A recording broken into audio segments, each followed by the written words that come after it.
大家好，欢迎来到我的频道塔罗的低语，我是 Nico 啊。那我们今天要占卜的课题是你们的下一段感情，你们会遇到一个怎样的人，你们会开启一段怎样的关系，对方的一些特质。那在我们面前呢有4组牌，从左到右分别是第一组牌、第二组牌、第3组牌、第4组牌。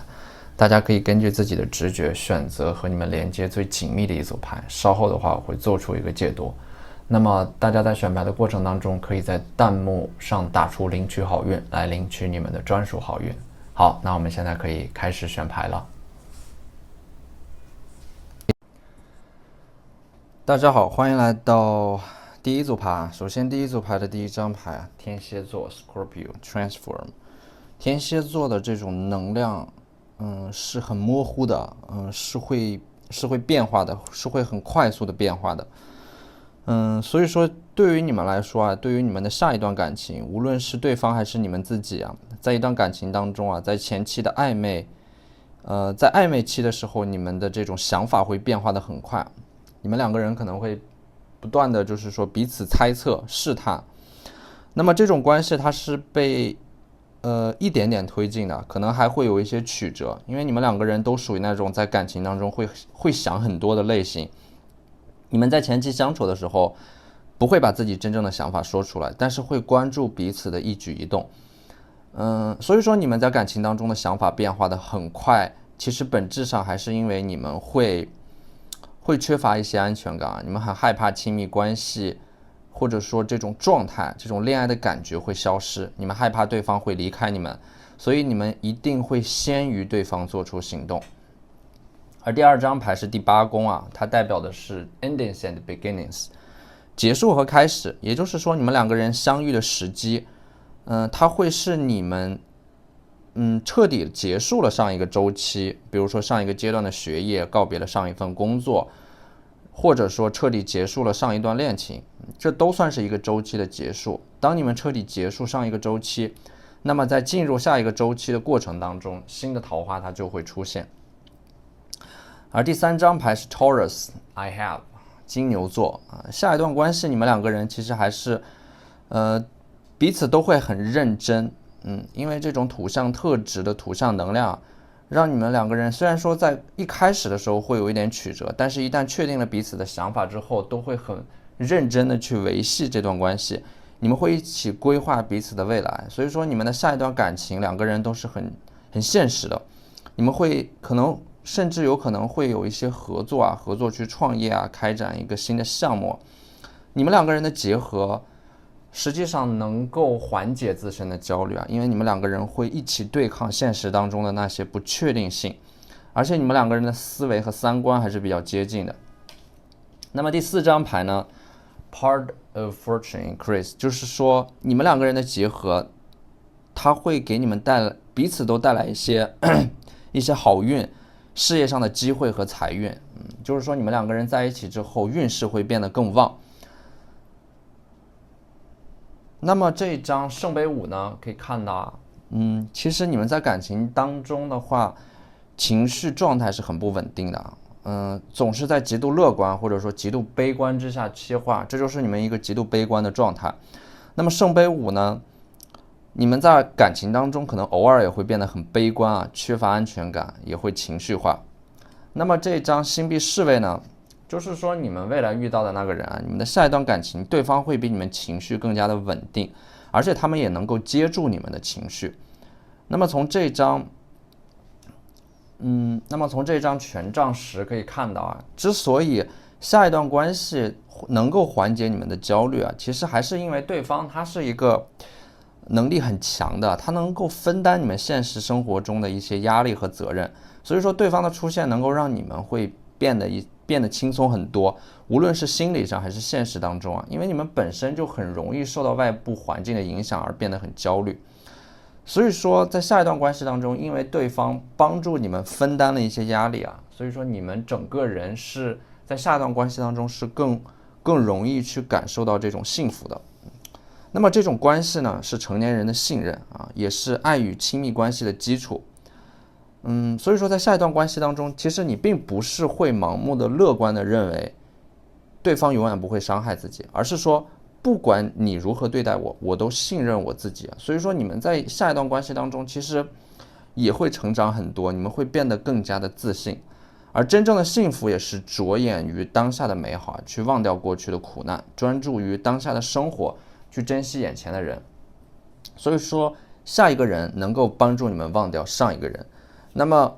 接下来的这2张牌呢，一张是高塔牌，还有一张是宝剑侍卫啊。高塔牌其实代表的是你们过去曾经经历过的一段刻骨铭心的关系，或者说经历到的一个重大的变故啊，你们从高处坠落，而恰恰也是这样的经历啊，能够让你们告别错误的人和事，从而阴差阳错的开启下一段感情和新的人生。而这张宝剑侍卫呢，它代表的是你们手上的这把宝剑是你们内心给你们的指引。其实这张牌也代表的是在当下你们可能有一些事情不敢面对，或者说一直在逃避，但是只有如实的真诚的面对现实，不自欺不逃避，你们才能够真正意义上的放下自己心中的执念。当你们把所有的时间，你们会发现，当你们把所有的时间都用来逃避你们不想要面对的东西的时候，你们会发现自己已经没有多少时间去追求自己想要的东西了啊！爱情当中也是如此，只有勇敢的面对生活本身，你们才能够尽快的遇到对的人，开启新的生活。好，那这就是我们这期视频的全部内容了，非常感谢大家的收看。如果你觉得我的视频对你们有帮助的话，可以在我的视频下方留言点赞，或者你们的支持就是我最大的动力。那我们下期视频再见，拜拜。大家好，欢迎来到第2组牌。那么首先第2组牌的第1张牌是土星回归啊 ，Saturn Return Age。你们的下一段感情啊，下一任，他在年龄上、心理上都要比你们更加的成熟。这其实也是你们内心当中所期待的一种感情，因为和成熟的人相处，你们就不会有那么大的情绪上的波动。无论在生活上、个人发展上，你们都能够得到更多的照顾。你们内心当中是渴望一个更加成熟的人出现来照顾你们的。而这张射手座呢，射手座是充满能量和活力的，而且射手座也是外热内冷的典范啊！你们会把最好的状态、最好的一面留给你们最爱的人，但是你们也会把最不堪的一面留给自己，所以说会很容易接近你们，但是也会很难走进你们的内心啊！你们的内心有着大量的负面情绪，但是你们不愿意把它展现出来，所以说，因为这种射手座的火象特质啊，所以你们的外在和你们的内在其实是有很大的反差的，所以你们非常需要一个人，他能够懂你们的痛苦，能够理解你们，能够体谅你们，照顾你们，能够帮你们消解掉这种负面的情绪。所以说，当你们渴望哪种类型的桃花，这种类型的桃花会因为吸引力法则，你们会发现自己在慢慢的一点点的靠近你们一直所期待的那个人，而且呢，你们也在感情当中渴望这种精神上的共鸣啊，两个人能够一起成长。所以说，你们不希望另一半领先你们太多，也不希望另一半会落后你们太多啊，你们更像是一种 friends 朋友啊。11宫带来的是这种朋友，它代表的是一种非常平衡的平等的关系。所以说你们对于爱情的话，其实现在已经没有了那种轰轰烈烈的期待，更多的是你们因为说这种火象能量，你们会很清楚啊，一开始的这种激情最终也会归于平淡，稳定舒适才是你们在一段关系当中安全感的来源。所以说未来的这段感情啊，它是有着这种火象特质的能量和激情的啊，一个射手座还有一个是白羊座，关系会发展的很快，但是在下一段感情当中，你们也会刻意的保留一定的距离啊，因为无论是你们自己还是另一半，在下一段感情当中其实都是会相对克制的。 Temperance 这张牌就是克制牌，会刻意的压制自己的感情，因为你们已经明白，当你们真正爱一个人的时候，你们会克制。所以说下一段感情它是比较独特的啊，你们会在下一段感情当中做好最坏的打算，但是也会拥有最好的希望和对一段感情最好的期待。而且你们遇到的下一个人呢，他会带给你们对于这种未来生活的期待和希望，因为对方他也是这种火象特质啊，所以说，你们的下一段感情也会来自于身边的朋友。friends 啊，这张牌可以代表的是你们的下一个桃花可能就是你们身边的朋友，或者说身边的朋友给你们介绍的桃花。过去因为一些可能你们彼此早就认识因为一些客观因素的阻碍没有在一起，或者说缺少一个感情迅速发展的契机。那么在未来条件成熟之后你们会在某个特定的时间点，或者说某个契机之下重新开启或者说重新启动一段关系，并且会迅速的发展。那么我们的这几张塔罗牌呢，第一张牌是 Death 死亡牌，这张牌是在告诉你们上一个周期上一段感情当中的你们已经彻底的结束了，它已经关闭了，它不会再有任何新的可能性。而这张权杖国王和宝剑骑士呢，就对应的是你们下一段感情当中对方所呈现出来的特质对方是既有火象特质，有一点直男，很开朗，很阳光，事业有成。而这张权杖国王呢，他们可能看起来是那种很高大的类型但是其实他们的内心是很细腻的，因为他们同样也具备这种风象星座的特质，有着很严谨的思维逻辑，有着很严谨的逻辑思维能力他们的数学理科很好非常优秀他们从事的工作也会偏向于这种拥有很高门槛的相关领域和职业，比如说法律金融互联网 IT 领域，需要他们自身很聪明具备很高的学历，很严谨的逻辑思维才能够胜任。而且呢，这一张星币一代表的是对方的出现，他们会给你们的思维带来一些转变，他能够带你们看到更大的世界，并且呢，他们可能不会直接去给你们钱，但是他们会教给你们怎么去赚钱所以说这个人的出现，对于你们能够帮助你们快速的提升自己在金钱或者说个人发展上面的认知能力。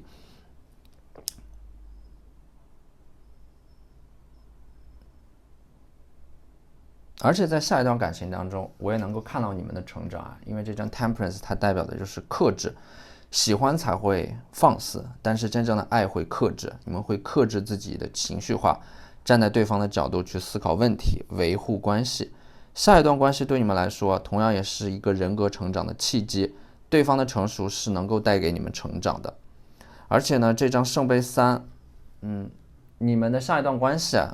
你们会因为认识彼此而扩展自己的朋友圈，就是说你们会把自己身边的朋友对方也会把他们身边的朋友介绍给你们认识。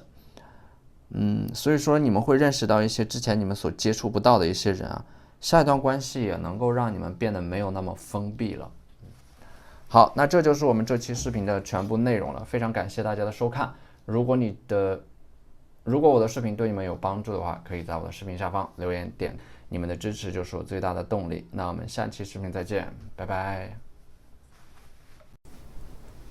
大家好，欢迎来到第三组牌。首先第三组牌的第一张牌就是 Virgo 处女座。下一段感情你们两个人一定都会是非常骄傲的人，而且这种骄傲是流淌在你们两个人的血液当中的，你们只不过不会把它表现出来。你们对于爱情的骄傲在于你们从来都不会将就和妥协，你们永远都会选择你们爱的人。所以说对于下一段感情你们和你们未来的伴侣你们两个人都非常注意在一段关系当中的细节这种细节所映射出来的仪式感，而且你们两个人也都是完美主义，所以说你们两个人必定都是非常优秀的人。而第二张牌呢，第三宫，它带来的是 messages， 对于下一个桃花，你们可能是在网络当中认识的，或者说你们大部分时间都会通过网络来增进，或者说增进对于彼此的了解和感情。也可能是你们两个人的工作有一个人是偏向于这种怎么说呢 messages 它代表的是信息的传输传递和交换，可能是偏向于这种互联网或者说高科技IT 这一类的职业会多一些。你们刚开始的感情发展也是大多数时间都是通过互联网来建立对彼此的了解和初步印象的，或者说你们的认识呢会有一个中间人介绍。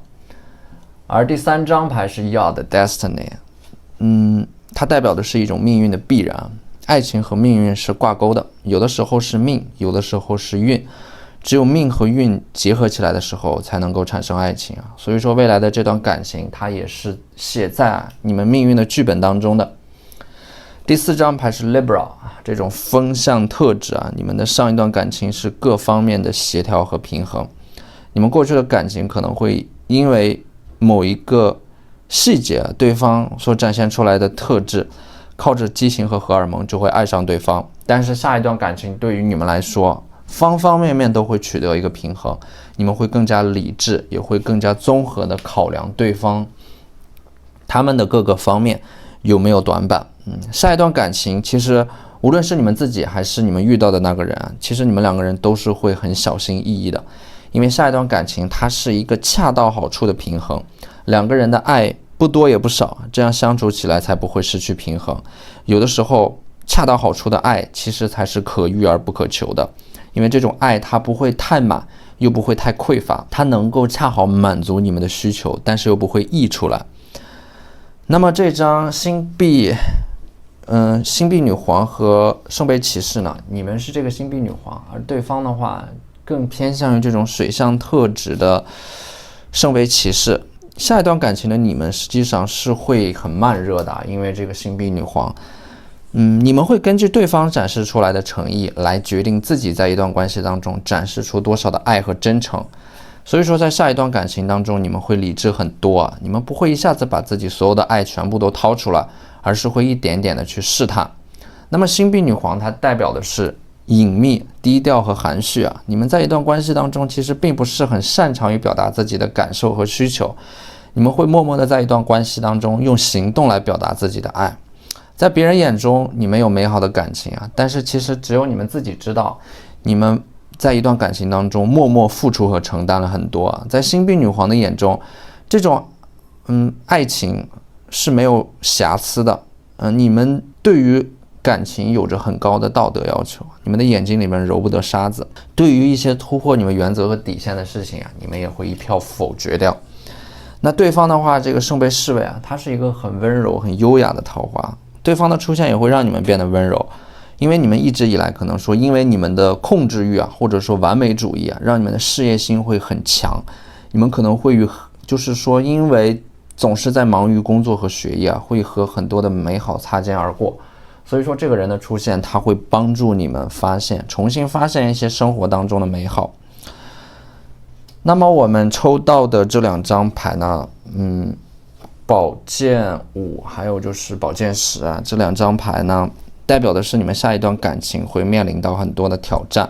你们两个人在生活观念上可能会有一些格格不入，因为你们两个人都是很骄傲的人啊，在下一段感情当中很难为了彼此而妥协。实际上你们无论在精神上和物质上都是匹配的，只不过是生活方式或者说生活习惯上会有一些不同。那么你们刚开始的话可能也会有一些争吵，但是这种争吵也是在彼此磨合期间一个很正常的事情。那么这张宝剑2呢，它代表的是你们在下一段关系当中啊，你们的体验是很极端的，因为对方会给你们带来这种感情当中期待的温柔，但是你们两个人会因为一些生活习惯上的差异，或者说客观因素的阻碍，可能会对于未来规划有一些分歧而产生一些矛盾。总体上来说，你们的下一段感情是会更加现实的，而对方会更浪漫一些，你们可能更多考虑的是未来更长远的打算和规划，那么对方会倾向于在当下就带你们去感受一些美好和浪漫。所以说在这种程度上，你们两个人其实也是互相补充的。而且呢，你们在感情当中啊，可能情绪会变得不太稳定啊，因为这张宝剑3，这是你们在感情当中所需要修炼的一个很重要的课题，就是在感情当中